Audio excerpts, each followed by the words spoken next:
চলতি বছরের ডিসেম্বরের মধ্যেই ত্রয়োদশ জাতীয় সংসদ নির্বাচন অনুষ্ঠানে দ্রুত রোডম্যাপ ঘোষণার দাবিতে একমত হয়েছে বিএনপি ও হেফাজতে ইসলাম বাংলাদেশ।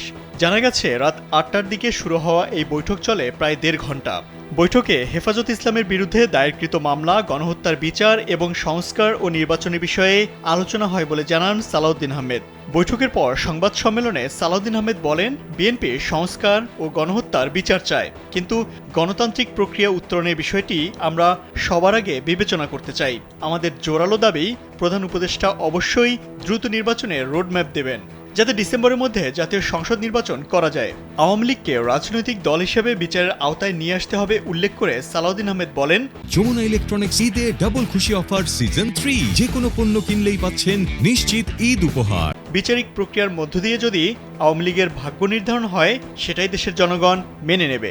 শনিবার রাতে রাজধানী গুলশানে বিএনপি চেয়ারপারসনের কার্যালয়ে হেফাজতে ইসলামের শীর্ষ নেতাদের সঙ্গে বিএনপির মহাসচিব মির্জা ফখরুল ইসলাম আলমগীরের বৈঠকে এ বিষয়ে একমত হওয়ার কথা জানিয়েছেন দলটির স্থায়ী কমিটির সদস্য সালাউদ্দিন আহমেদ।